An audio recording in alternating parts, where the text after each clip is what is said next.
Joining us now is one of my favorite guests. He's a clear thinker and a realistic thinker when it comes to what is happening in Ukraine. It is Colonel Douglas MacGregor. Colonel, welcome back to the program. Colonel, there's a lot of bluster and bloviation around this topic. I was recently speaking to a senator off the record, I'm not going to say who, and I was able to have a candid conversation on the condition of anonymity, but he said, Charlie, we are so close to having the Ukrainians totally kick the Russians out of Ukraine. Is that right? I think the man is on hallucinogenics. I can't conceive of anything more inaccurate, but this is consistent with this utterly fictional narrative that comes out of Washington and London primarily. The Ukrainians have taken horrendous losses.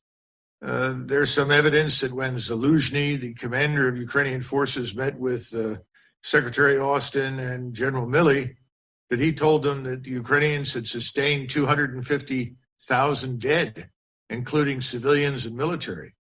We know that they've lost 150,000 plus dead. There's no question. And the other thing that nobody seems to understand is that Ukraine is no longer a nation of 37.5 million as it was when the war began.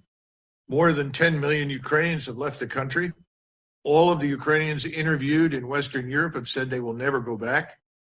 To that must be added the losses taken in the war, the fact that there were already 2 million Ukrainians working in Western Europe and the United Kingdom, and there are now 4 million Russian-speaking Ukrainian citizens living under Russian occupation, where they feel obviously liberated from the Ukrainian oppressor. So you put all those numbers together, you end up with a nation of perhaps 18 to 22 million. This is a fraction of what the war began with. So I don't know what these people are talking about. Meanwhile, the Russians have over 700,000 troops poised to enter Ukraine. The Ukrainian front in the south is crumbling, disintegrating. The Ukrainians can't recruit and mobilize any longer. They have to force people at gunpoint into the fight. The whole thing is a tremendous tragedy.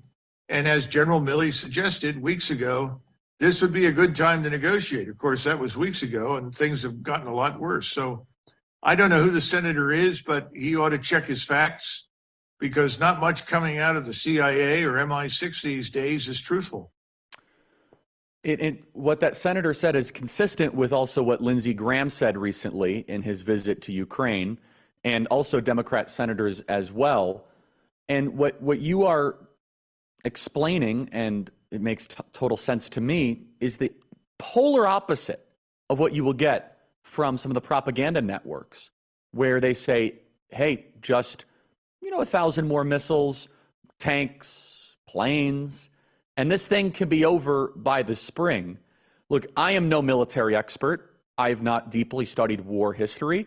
However, I think it's a fair thing to glean from history. Fighting Russia in the winter is not exactly the brilliant takeaway of the last 200 years in military history.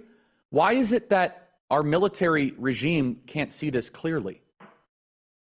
Well, keep in mind that the people that are at the top of the American military establishment were not selected for demonstrated character, competence, or intelligence. They were picked because they were politically malleable. These are people that are willing to say and do whatever the politicians want them to do or say.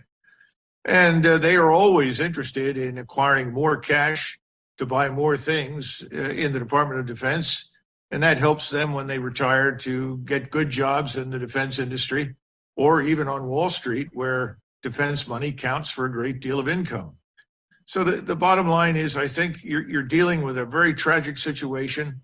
It's going to be impossible to hide in the months ahead. I think within the next 6 weeks, effectively, Ukraine as a state will collapse. It's very close to it at this time.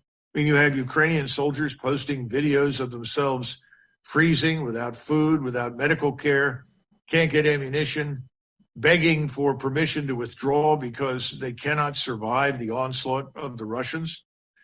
And increasingly, they're saying, if this doesn't stop, we Ukrainians will go to Kiev and put this regime out of business.